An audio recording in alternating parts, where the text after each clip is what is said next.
신명기 14장입니다. 신명기 14장 22절에서 마지막 절까지입니다. 제가 봉독해 드리겠습니다. 너는 마땅히 매년 토지 소산의 11조를 드릴 것이며 내 하나님 여호와 앞 곧 여호와께서 그의 이름을 두시려고 택하신 곳에서 내 곡식과 포도주와 기름의 11조를 먹으며 또 내 소와 양의 처음 난 것을 먹고 내 하나님 여호와 경외하기를 항상 배울 것이니라. 그러나 내 하나님 여호와께서 자기의 이름을 두시려고 택하신 곳이 내게서 너무 멀고 행로가 어려워서 내 하나님 여호와께서 그 풍부히 주신 것을 가지고 갈 수 없거든 그것을 돈으로 바꾸어 그 돈을 싸가지고 내 하나님 여호와께서 택하신 곳으로 가서 내 마음에 원하는 모든 것을 그 돈으로 사되 소나 양이나 포도주나 독주 등 내 마음에 원하는 모든 것을 구하고 거기 내 하나님 여호와 앞에서 너와 내 건속이 함께 먹고 즐거워할 것이며 내 성읍에 거주하는 레위인은 너희 중에 분깃이나 기업이 없는 자이니 또한 저버리지 말지니라. 매 3년 끝에 그의 소산의 10분의 1을 다 내어 내 성읍에 저축하여 너희 중에 분깃이나 기업이 없는 레위인과 내 성중에 거류하는 객과 및 고아와 과부들이 와서 먹고 배부르게 하라. 그리하면 내 하나님 여호와께서 내 손으로 하는 범사에 내게 복을 주시리라. 아멘. 먼저 이번 주간에 슬픔을 당한 가정들이 있습니다. 우리 조수영 장로님 또 윤일구 성도님 하나님의 부르심을 받았는데 교회에서 그 유족들 보시게 되면 많이 위로해 주시면 감사하겠습니다. 오늘은 우리 수요일에 제가 신명기를 강해하는 중에 순서를 따라서 11조 법이 나와 있어서 이 부분에 대해서 같이 한번 생각을 해보려고 합니다. 이 11조 법에 대해서는 모세 오경에 여러 곳에서 나옵니다. 레위기 27장에도 나오고 민수기 18장에도 나옵니다. 그리고 오늘 본문의 말씀이 나오고요. 그 외에도 이러저러한 곳에서 조금씩 언급이 되고 있어요. 대표적으로 이 세 군데를 이제 보시면 되는데 앞서 제가 말씀드렸던 레위기와 민수기에 나오는 내용은 오늘 우리가 읽은 이 본문의 말씀과 조금 다릅니다. 레위기와 민수기에서는 왜 11조를 드리느냐 할 때에 그 11조를 통해서 하나님께서 야곱의 12아들을 각 지파로 삼고 가나안 땅에 들어가서 땅을 분배해 주실 때 레위 지파에게는 땅을 기업으로 주시지 않고 하나님께서 직접 내가 너희들의 기업이 되게 하겠다 이렇게 말씀을 하시면서 그 방법으로 나머지 그 지파들에게서 10분의 1을 받아다가 그것을 레위인들의 기업으로 삼게 하신 것입니다. 우리 대표적으로 한 절만 보도록 하겠습니다. 민수기 18장 21절 말씀입니다. 내가 이스라엘의 11조를 레위 자손에게 기업으로 다 주어서 그들이 하는 일 곧 회막에서 하는 일을 감나니 해서 하나님께서 이스라엘 백성들에게 10의 1을 명령하셔서 받은 그것으로 하나님께서 책임지시겠다 약속하신 레위 지파에게 기업으로 주신 것입니다. 오늘 본문에 나오고 있는 11조는 조금 다릅니다. 이 내용을 보시게 되면 물론 레위인도 언급을 하고 있습니다만 주로 거기에서 10의 1을 낸 것으로 먹고 이런 말이 많이 나와요. 그러니까 백성들이 자기가 11조를 내가지고 그것으로 먹는다는 표현을 쓰고 있는데 이게 무슨 말이냐면 11조를 드릴 때에는 중앙 성소에 드리는 겁니다. 그러니까 이제 훗날 우리가 보자고 하면은 예루살렘에 이제 성전이 지어지잖아요. 그렇게 하나님께서 택하신 한 곳 거기에서 이제 모두가 모여서 제사를 드리게 되어 있는데 거기로 11조를 이제 내게 되어 있는 것입니다. 그 10의 1을 낼 때에 이제 사람들이 다 모이잖아요. 그럼 그 많은 사람들이 어떻게 할까요? 뭐 오늘날로 하면 뭐 가게들이 많아가지고 전부 다 음식점 들어가서 먹고 이렇게 축제를 벌일 수도 있겠습니다만 그 당시가 어디 그러진 않겠죠. 그러니까 이 모인 사람들을 위하여서 10의 1을 가지고 온 것을 그 절기 축제에 먹을 수 있도록 사용하는 용도로 10의 1을 요구한 것입니다. 그래서 22절부터 27절까지는 이제 매년 그 10의 1을 내어서 너희들이 먹고 이렇게 이제 표현하고 있는데, 그래서 이제 많은 학자들이 레위기나 민수기에 언급하고 있는 10의 1은 흔히 이렇게 이제 구별을 하는 거예요. 제1 11조다 이렇게 말을 해서 그 10의 1은 레위인들의 기업으로 전용되어지는 것이고, 그 다음에 이제 10의 9가 남잖아요. 10의 9 가운데 다시 10의 1을 드리는 거예요. 이게 지금 신명기에 나오고 있는 이 말씀이에요. 10의 9 가운데 10의 1을 또 드려 그것을 백성들이 모여서 같이 지낼 때 축제에 사용되어지는 것으로 10의 1을 사용한다 이 말입니다. 그리고 이제 28절 29절을 보시게 되면 매 3년 끝에 또 다른 11조를 내요. 이것은 매년 10의 1 그 축제로 사용되어지는 그 10의 1을 드리고 또 자기가 가지고 있는 것 중에 더하여서 또 10의 1을 또 드린다 이런 의미가 아니고, 1년차 2년차에는 이 축제를 위하여 10의 9 가운데 10의 1을 드리는 거고, 3년차가 되어지면 10의 9 가운데 10의 1을 드릴 때 그것은 축제로 사용하는 것이 아니라 레위인들을 위하여서 지방에 있는 지방 성읍에 있는 레위인들을 위하여 또는 객이나 과부나 고아 즉 가난한 자들을 위하여 사용하도록 이렇게 해 놓은 것입니다.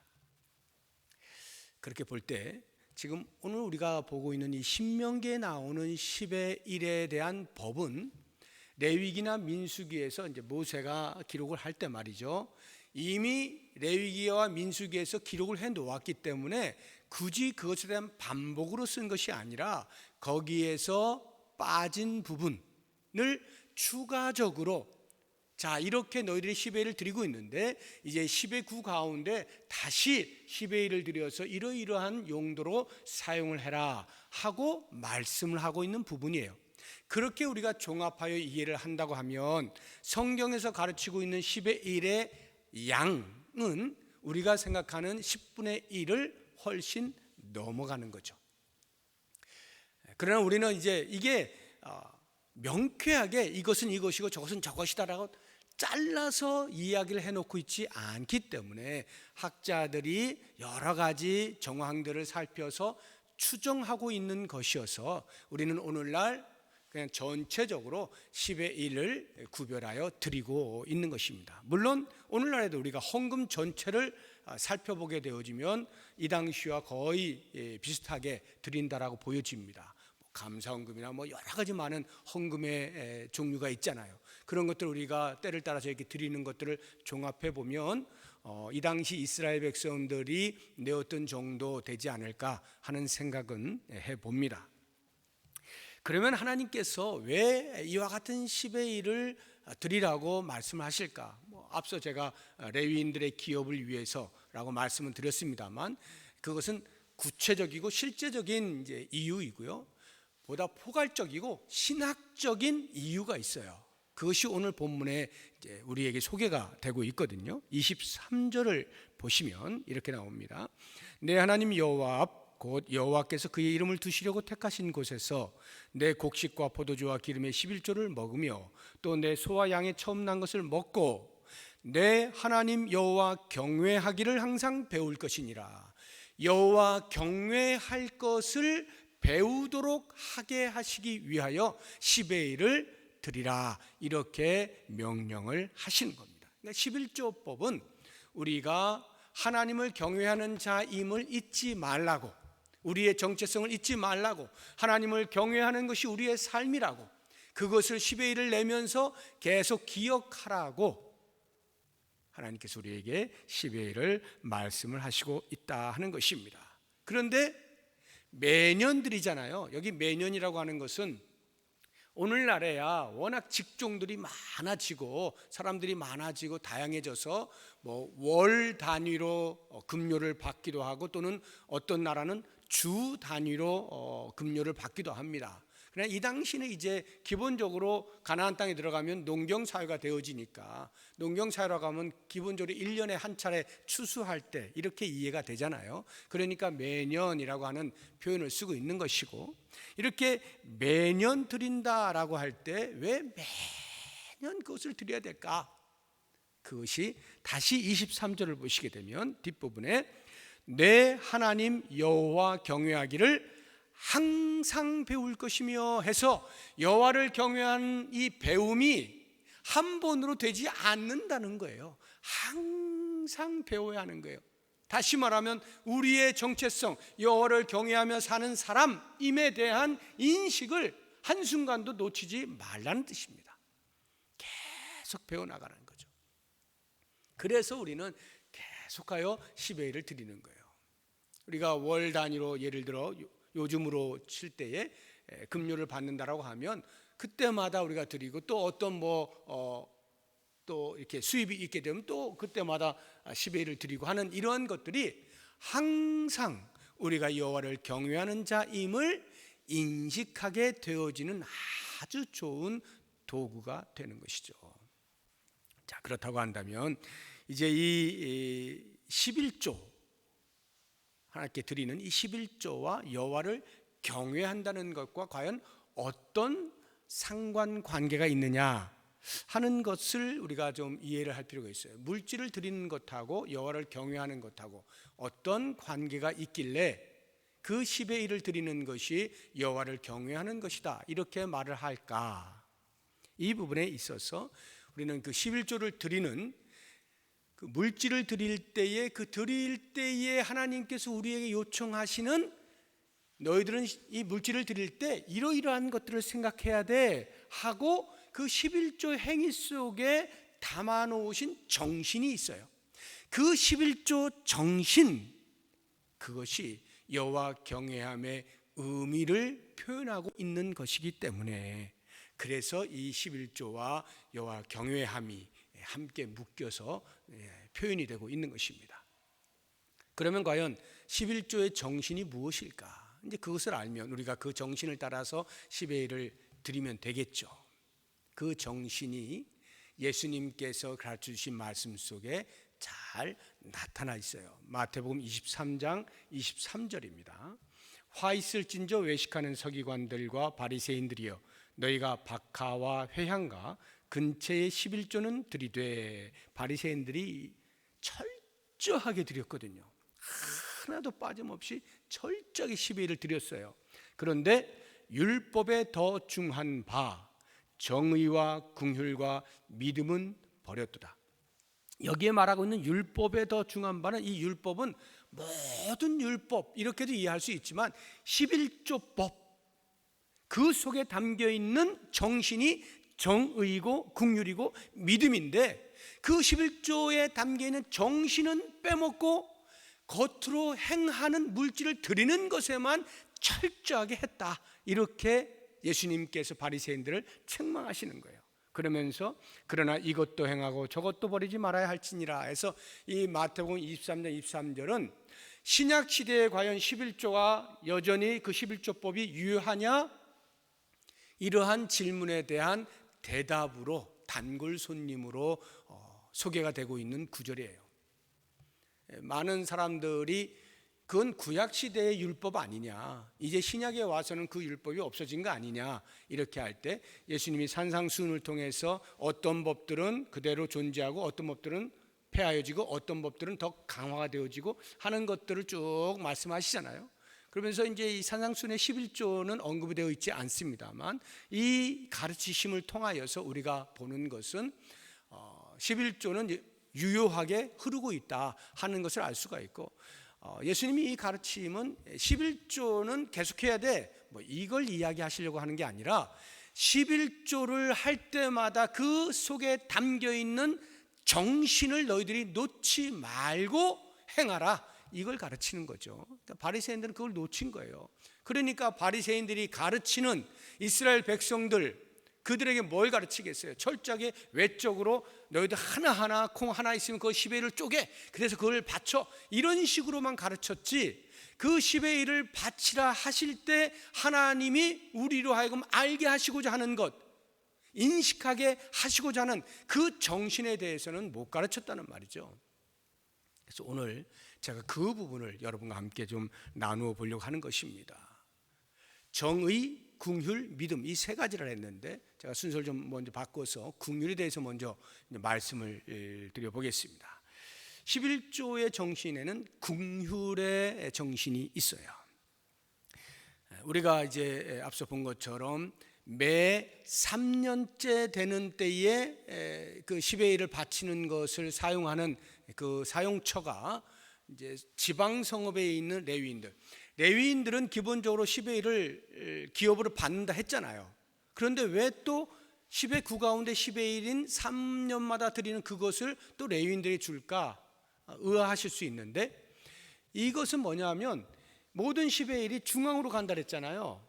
예루살렘 성전 중앙에, 거기에 이제 모든 제사장과 레위인들이 다 이제 성전에서 섬기고 있으니까요. 그런데 각 지방에도 레위인들이 있죠. 뭐 예를 들어 도피성이라든가 아니면 지방에서도 순간순간 제사를 드리는 일들이 있으니까요. 또는 율법을 가르치는 일들, 이런 것들을 다 레위인들이 했단 말이죠. 그러면 그 사람들에게 중앙에서 균등하게 공평하게 다 분배가 돼야 되는데 그게 안 될 때가 있는 거죠.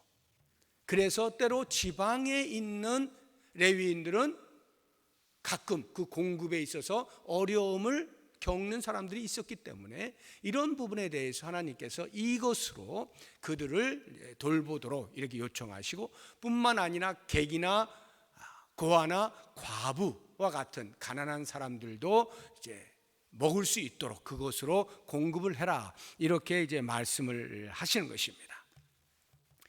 왜 하나님께서 이렇게 가난한 자에 대해서 관심이 많으실까? 이 부분이 우리가 좀 생각을 해봐야 돼요.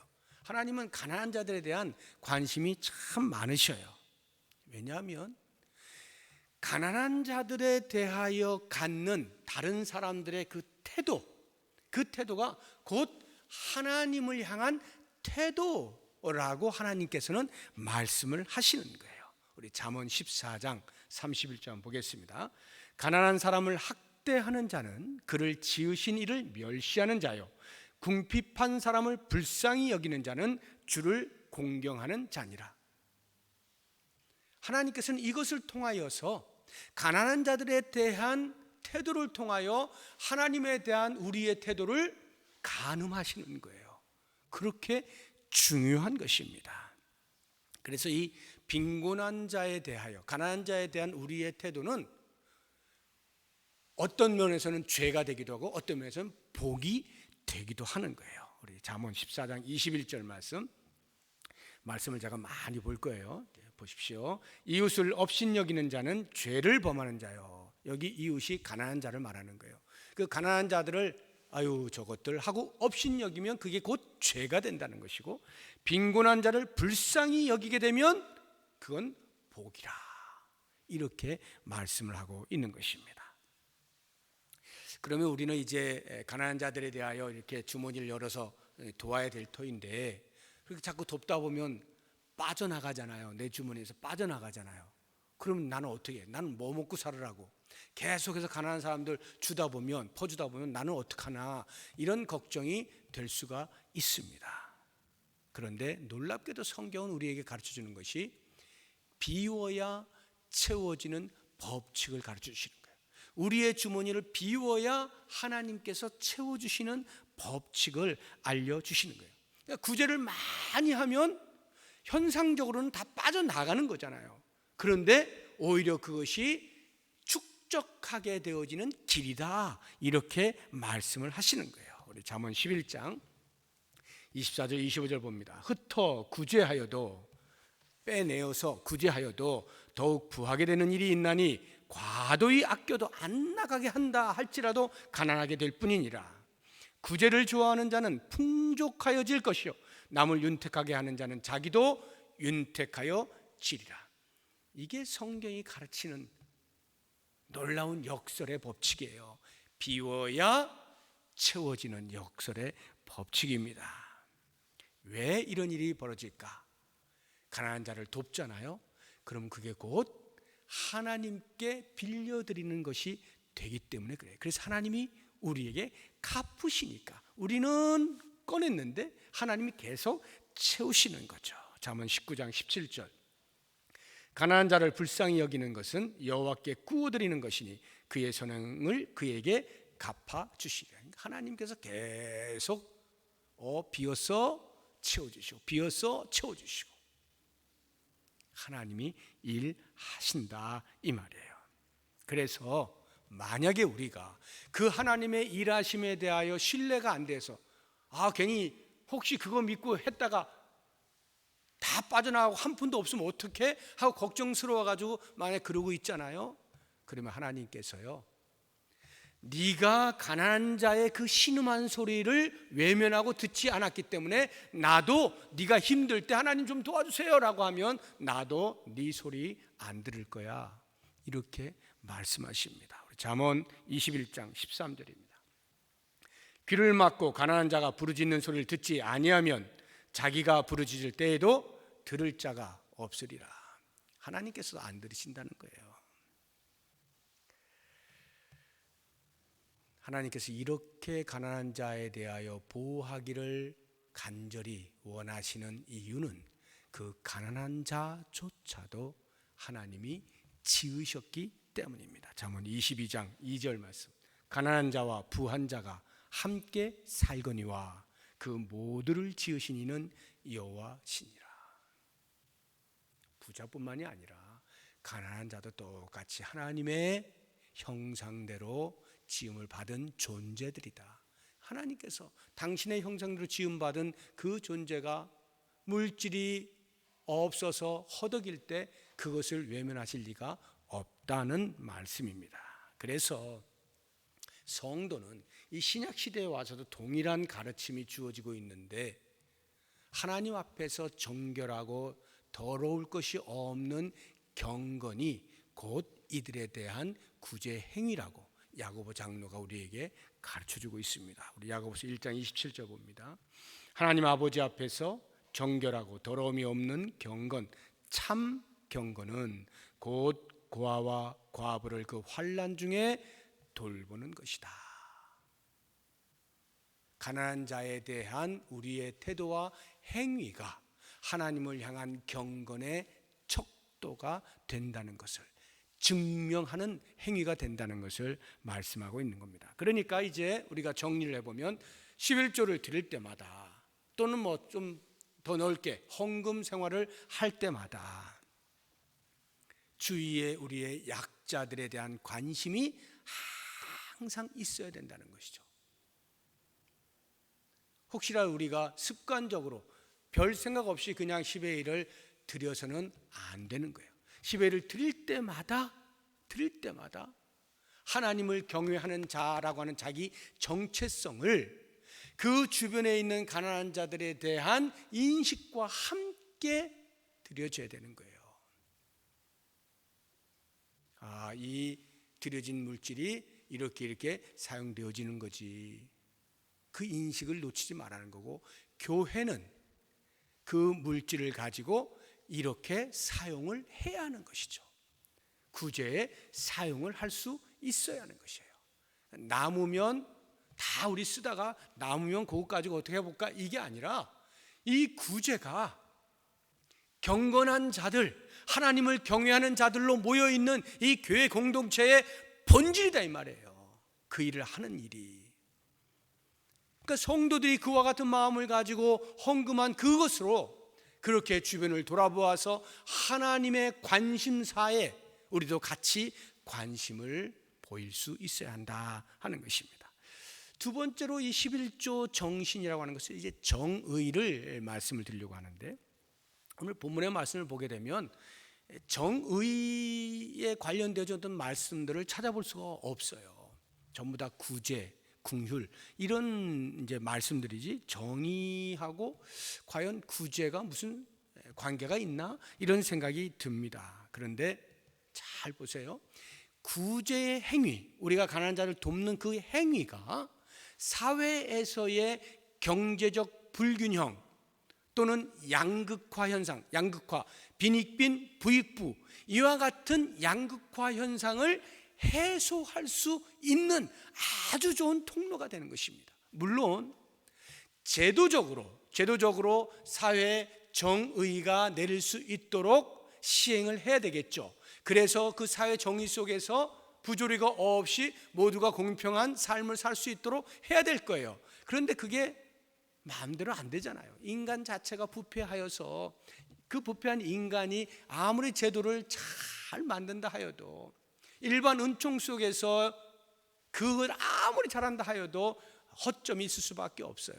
그러한 부분들에 대해서 하나님께서는 우리에게 말씀하시는 거예요. 구제의 행위를 통하여 그와 같은 사회의 정의를 실현하도록 해라 말씀을 하시는 겁니다. 우리 자본주의 사회를 보시면 우리나라가 자본주의잖아요. 이 자본주의 사회에서의 물질관이라고 하는 것은요, 내가 노력하면 노력한 만큼의 소유를 획득할 수 있다. 이게 이제 자본주의 물질관이에요. 공산주의는 어떻습니까? 공산이잖아요. 모든 것을 다 공평하게 나누는 겁니다. 굉장히 좋은 정신인데 실제로 공산주의에서 그와 같은 제도를 통하여 일어나고 있는 일들을 보면 모두가 똑같으니까 어느 누구도 더 열심히 일을 하려고 하질 않아요. 어차피 부지런해도 일을 받고 가만히 있어도 일을 받고 그러니까 그냥 될 대로 되라. 그래서 우리 전 세계 공산국가 몇 되지도 않습니다만 가장 가까이에 있는 우리 북한만 보아도 굶주린 자들이 얼마나 많아요. 그렇게 좋은 정신이 제도적으로 실현되고 있지만 사실은 모든 사람들의 마음속에는 아무 의욕이 없는 거예요. 일 하나 많아 똑같이 분배받는 걸 이렇게 돼버리는 것이죠. 실제로 성경은 어떤 걸 가르칠까요? 성경은요, 자기 손으로 일한 만큼의 복을 얻는 것을 가르치고 있는 거예요. 공산 이런 개념이 아닙니다. 수고한 것에 대하여 얻을 수 있는 것을 말씀을 하고 있어요. 그래서 성경에서는 철저하게 게으름을 배격합니다. 게으름은 아주 나쁜 것이라고 이야기를 하고 있어요. 잠언에 보면 그 게으름에 관련되어진 교훈의 말씀이 굉장히 많이 있어요. 빠른 속도로 우리 같이 한번 몇 구절 찾아보겠습니다. 잠언 6장 9절에서 11절. 게으른 자여 내가 어느 때까지 누워 있겠느냐? 내가 어느 때에 잠이 깨어 일어나겠느냐?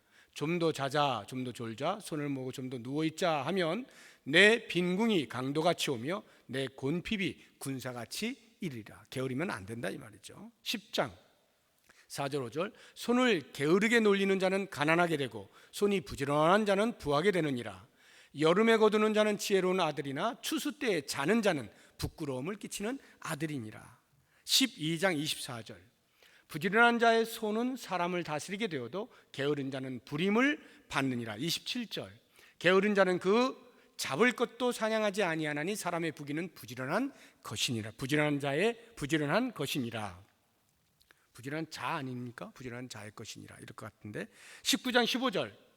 게으름이 사람으로 깊이 잠들게 하나니 태만한 사람은 줄일 것이니라. 지금 이와 같은 말씀들을 보시게 되면요, 전부 다 게으름이 얼마나 나쁜 것이다라고 하는 것을 가르쳐주고 있어요. 부지런해야 된다는 거예요. 열심히 너희 손으로 일한 것, 부지런한 것, 그걸 얻으라는 거예요. 자본주의 사상이에요. 그런데 중요한 것은 그 다음입니다. 이게 기본적인 생각이고 기본적인 현상이어야 되는데 실제로 살다 보면 열심히 일하고 수고를 아끼지 아니하는데도 불구하고 재물이 안 모아지는 사람이 있어요. 정직하게 살고 애를 쓰고 수고를 아끼지 아니하는데 계속 가난하게 사는 경우가 있을 수가 있습니다. 반대로 수고한 만큼 노력한 만큼의 대가를 얻는 것을 넘어서서 그보다 더 많은 것을 얻고자 하는 욕심이 있는 사람들도 적지 않아요. 이게 현실이다 이 말이에요. 그러다 보니까 내가 수고한 것보다 더 많이 얻고자 하는 그 욕심을 채우기 위해서 발동되어지는 것들이 거짓이죠. 술수를 쓰는 것이죠. 부정을 저지르는 것입니다. 권력의 힘을 이용하는 겁니다. 이러저러한 것들을 통해서 어떻게든지 재물의 축적을 하면, 다른 사람의 주머니에 있는 것을 뺏어서 내 주머니를 채우면 나는 의시될 수가 있는 거예요. 내가 너보다 우월한 자지 하면서 그렇게 어깨를 피고 거드름을 피울 수가 있는 것이죠. 이게 자본주의 사회에서 우리가 얼마든지 볼 수 있는 현상들 아닙니까? 바로 이와 같은 경우라고 한다면 가난이라고 하는 것은 정의의 부재라고 말할 수 있겠죠. 가난은 정의가 없으니까 가난이 발생하는 것이라 볼 수가 있는 거예요. 언제나 그렇다는 것이 아니라 얼마든지 그럴 수 있는 상황이 발생한다 하는 것입니다. 그래서 사회 정의를 위하여서 각 나라마다 지도자를 세우잖아요. 대통령을 세우잖아요. 그래서 사회가 공평한 사회가 될 수 있도록, 정의로운 사회가 될 수 있도록 이렇게 하지 않습니까? 근데 성경에서는요, 그 왕을 세울 때 왕의 역할 가운데 하나가 가난을 퇴치하는 거예요. 잠언 29장 14절 보겠습니다. 왕이 가난한 자를 성실히 신원하면 그의 왕위가 영원히 경과리라. 왜 이런 말씀이 나왔을까요? 그 가난을 퇴치하는 것, 이것이 곧 사회 정의를 세우는 것과 다를 바가 없다 이 말이에요. 그 정도로 중요한 것이다 말씀을 하고 있는 것이죠. 그러면 우리가 11조를 드릴 때, 헌금을 드릴 때 그 헌금들이 사회의 정의 또는 공동체의 정의를 위하여 사용되고 있다 하는 인식을 할 필요가 있는 거예요. 이게 11조 정신이에요. 우리의 드려지는 이 헌금을 통해서 이 사회가 공평한 사회, 어느 누구도 불평하지 않는 사회, 그러한 사회가 되기를 간절히 소망하면서 물질을 드릴 수 있어야 하는 것이고, 역시 교회는 그 물질을 사용할 때 이와 같은 대사회적 책임에 필요한 곳에 쓸 수 있어야 되는 거죠. 그래서 이 궁휼과 정의라고 하는 11조 안에 담겨 있는 정신을 우리가 놓치지 말고 헌금 생활을 할 때마다 그 인식을 분명히 할 필요가 있어요. 마지막 세 번째 믿음 부분을 우리 같이 한번 생각을 해보겠습니다. 믿음이라고 하는 것이 이 11조 정신의 하나인데요, 이런 것입니다. 우리에게 있는 모든 것, 그것의 소유권은 하나님께 있다. 이게 믿음의 고백이 필요한 거예요. 왜? 내 주머니에 있는데 이걸 내 거라 하지 않고 하나님의 것이라고 말한다는 게 믿음이 없이는 있을 수가 없죠. 미쳤다 그러지, 미쳤다 그래요. 그래서 가끔 자연인들은 성도들을 보면서 아유, 저 사람들은 맨날 죽어라고 벌어가지고 교회에다 다 갖다 바치네, 이런 이야기들을 하잖아요. 우리 성도들이 미쳤습니까? 미쳐서 그렇게 하는 건가요? 아니면 뭘 몰라서 무지해서 그런 건가요? 아니죠. 우리에게 있는 모든 것이 하나님의 것이라고 하는 하나님의 소유권을 인정하는 믿음이 있기 때문에 그렇게 하는 거죠. 우리 역대상 29장 14절 보겠습니다. 다윗의 고백입니다. 나와 내 백성이 무엇이기에 이처럼 즐거운 마음으로 드릴 힘이 있었나이까? 모든 것이 주께로 말미암아 싸우니 우리가 주의 손에서 받은 것으로 주께 드렸을 뿐이니이다. 주 앞에 드릴 때마다 이거 다 주님 겁니다. 주님이 저에게 주신 거죠. 맡겨놓으신 거죠. 당연히 주를 위해 사용하는 거죠. 믿음이 없이는 이 고백을 할 수가 없는 거예요. 그러니까 이스라엘 백성들이 가나안 땅에 들어가게 되어지면 그 가나안 땅 자체가 하나님께서 그들에게 약속으로 주신 선물이잖아요. 그러니 그 가나안 땅에서 나는 모든 소산들 당연히 하나님의 것이죠. 이게 믿음으로 고백이 될 수 있어야 된다는 말이에요. 우리가 헌금을 드릴 때마다 하나님의 것임에 대한 이 믿음의 고백이 담겨 있어야 하는 거예요. 또 하나는 그렇게 드릴 때마다 일용할 양식을 주님이 책임지신다는 믿음이 있어야 돼요. 드릴 때마다 드리면 빠져나가는 거잖아요. 그런데도 불구하고 하나님께서 일용할 양식을 책임지신다. 10의 1을 드렸어요. 그러면 10의 9만 가지고도 얼마든지 먹고 살 수 있다는 믿음. 여러분, 이게 지금 뭐 여기 앉아 계신 분들은 다 11조 하시는 분들이라 아무 감각이 없으실런지 모르겠는데, 11조를 안 드리시던 분이 만약에 작정을 하고 10의 1을 드리려고 해보세요. 얼마나 힘든지 모릅니다. 얼마나 힘든지 몰라요. 왜? 이미 내가 수입한 그 것으로 생활비 얼마, 뭐 얼마 다 계산이 되어 있거든요. 그렇게 오랫동안 살아왔거든요. 근데 거기서 갑자기 10의 1을 떼려고 하면 어디서 얼만큼씩 떼야 되지? 아주 머리가 아픈 거예요. 염려가 되는 거예요. 이러다가 이거 어디가 펑크 나는 거 아닐까?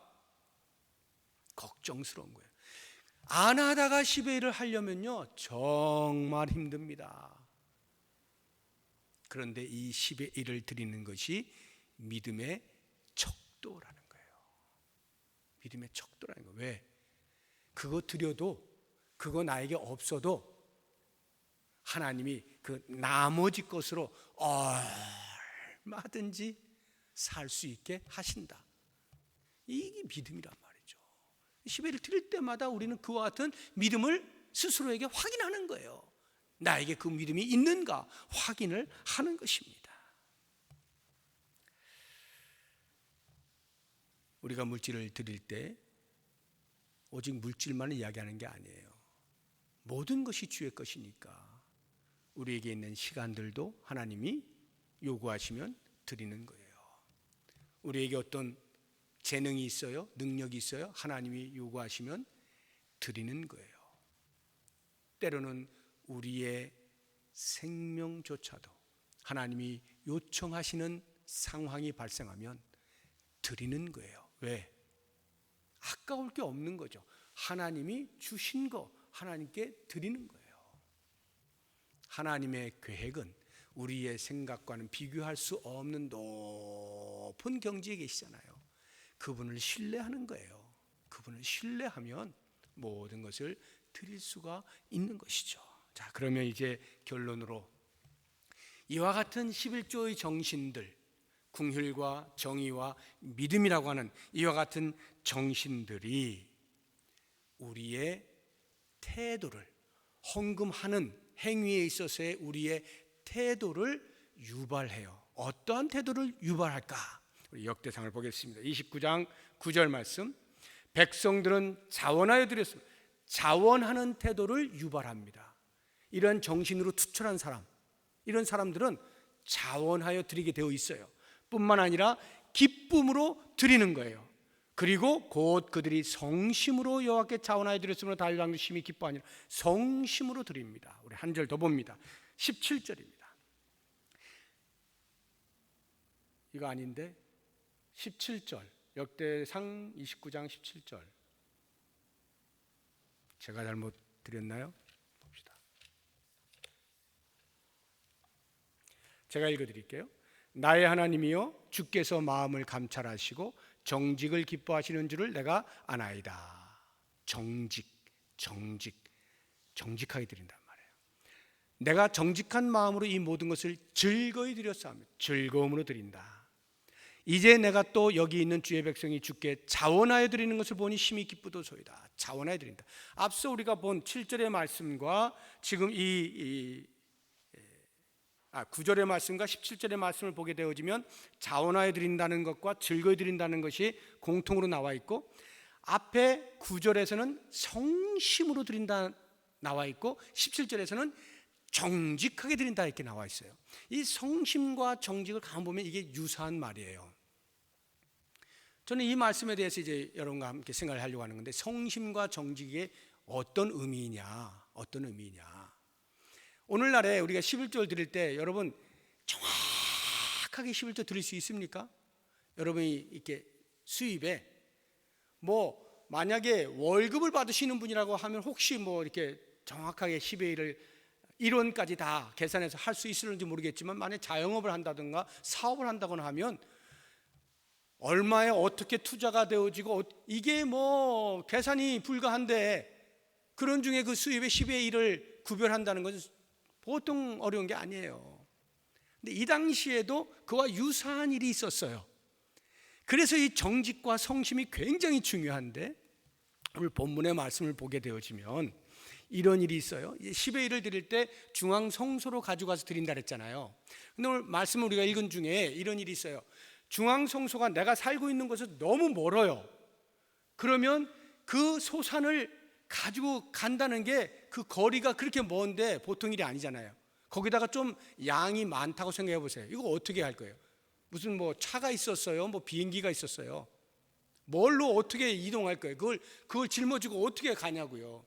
그러니까 하나님께서 모세를 통하여 방법을 알려주시는 거예요. 야, 그거 힘들 것 같지? 그러면 그 10의 1 해당되어지는 그것을 돈으로 바꿔라. 집에서, 동네에서 돈으로 바꿔. 그 당시 돈은 은이에요. 은. 돈으로 바꿔라.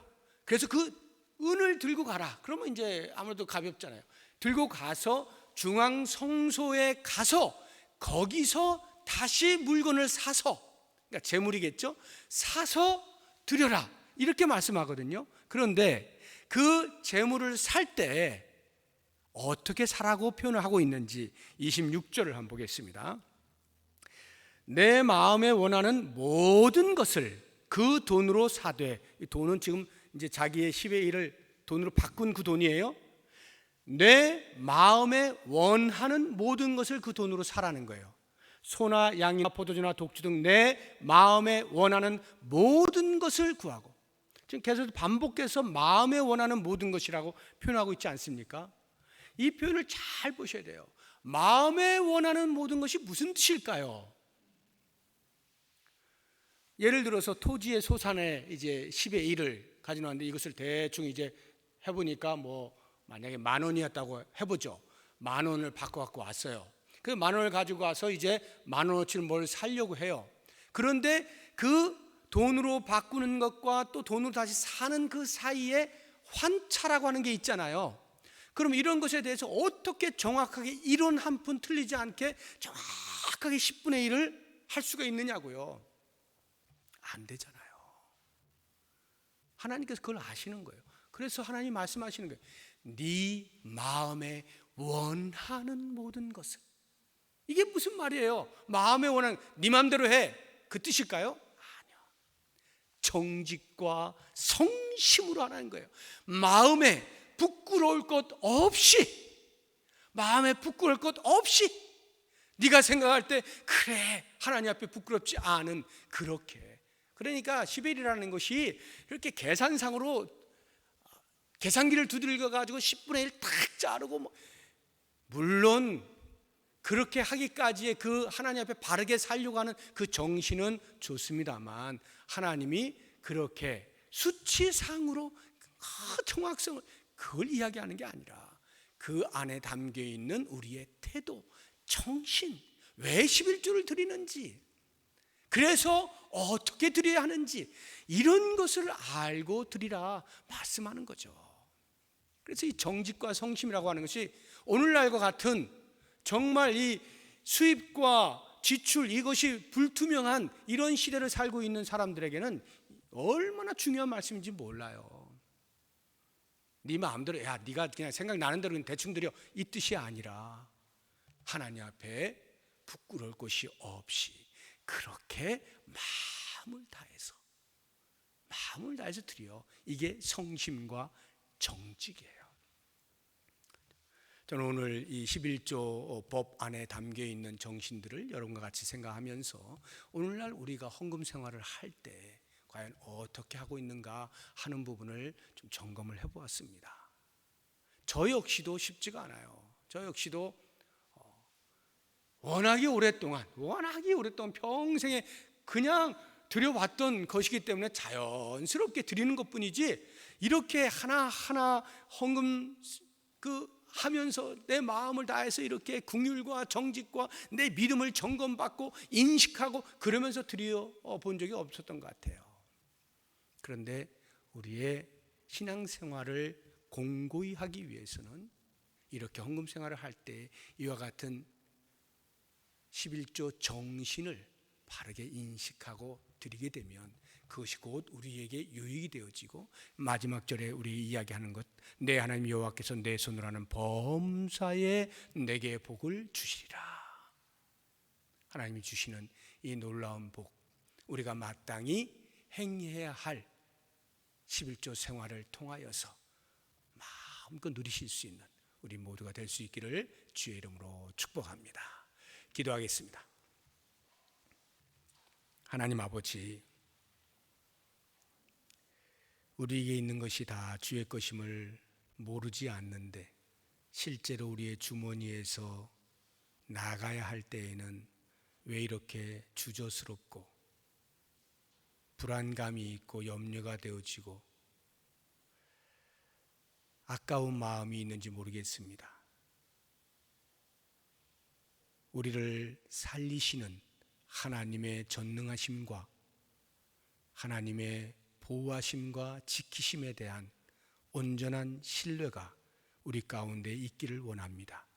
그래서 10회를 드릴 때마다 이 공동체 안에 정의가 하수같이 흐르고 긍휼의 은혜가 넘쳐나며 무엇보다 각 심령이 하나님 앞에 온전한 믿음을 더해갈 수 있는 헌금 생활이 되어지도록 도와주시옵소서. 이제 주의 전을 나섭니다. 예배의 자리를 파하고 우리의 일상의 삶에서 생활하게 될 때에 주님께 주시는 은혜를 따라 신실하게 살아낼 수 있는 남은 날들 되게 하여 주옵소서. 예수님의 이름으로 기도드립니다. 아멘. 시간에는 우리 주님께서 가르쳐 주신 기도하고 예배를